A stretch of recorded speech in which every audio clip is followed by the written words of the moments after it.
Well, good evening and good to be with you again on Geelong Newsbeat, and for some perhaps on YouTube as well. Last week I spoke about Mr. Gordon Ramsay and his some of his language, for which he is really renowned. Actually, every time people talk about him, they introduce him as foul-mouthed or potty-mouthed Gordon Ramsay. And the whole question of language on television, of course, is a fairly major issue. And I'd like to just extend it a little bit this week, in the sense that last week the Senate Inquiry Committee released a report in terms of language used on television. And one of the things that it came up with in a fairly, mealy-mouthed sort of a result to the inquiry, and certainly in my opinion at any rate, was they came up with this particular statement. They said, the Senate report rejects the notion that some profanities should be decreed unacceptable. Community standards evolve, and to codify them would be exceptionally difficult. Community standards evolve, and to codify them, to put them into categories, would be very difficult of what's acceptable and what isn't. Well, that's life though, isn't it? In the sense that is the ball in play or out of play? And was the mark that Fred Swift took in the 1967 grand final over the line, or when he took the mark, and should Geelong have won the premiership all those years ago? Who knows?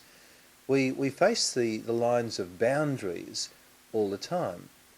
Try telling a parking inspector when you've just written out your ticket that, you were only 2 or 3 minutes over and he shouldn't have done it, and can he rip the ticket up and start again? And you say, no way, Jose.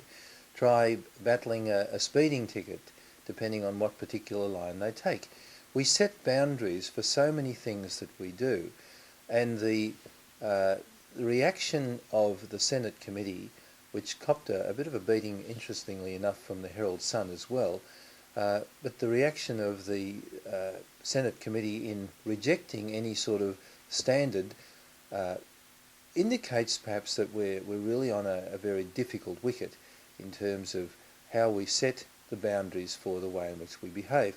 And it comes in the time that we really need to look at how we're evolving as a society. They say community standards are evolving. Well, what do we say about the fellow that nearly ran a woman off did run her off the Geelong Road last week, and virtually almost killing her and causing a major accident?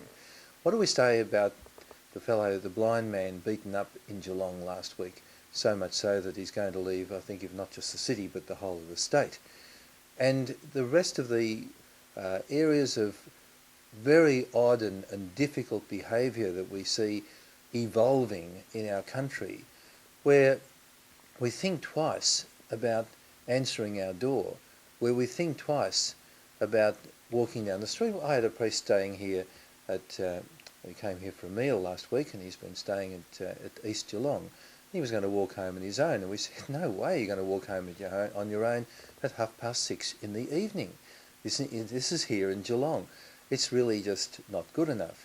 And it's not a matter of being draconian in everything that we do, but it is a matter of aiming high, of setting some decent standards. And that's where the whole language on television situation, in terms of the respect that we pay to one another, is an issue. It's not that big an issue in itself, perhaps, from one perspective, and yet it's a very much an indicator light of whether we're really working together well as a society. We get pretty mealy-mouthed about some of the way in which we do things. For instance, the impounding of cars, of the Hoon legislation, for example, is seen to be a great step forward. But you impound a Hoon's car for 48 hours and he's laughing all the way. So there are things that we need to do that perhaps need to be, if not certainly not draconian, but certainly a little tougher, to set some standards for all of us, because otherwise we all suffer in different ways. Just as we can't walk down the streets at night, the way in which we express our regard for one another, the language that we use, and in particular what's acceptable and what isn't on television and other areas of public engagement, these things are important. So let's have some standards. Let's not squib the deal as the Senate committee has done. Let's not say that community standards evolve so we won't have any. We do have standards. You have them, I have them, we all have them. And let's find a common agreement for the things which are acceptable to the majority of people who consider that this is a great world and we need to make it an even better place than what it is. Good to be with you on Geelong Newsbeat.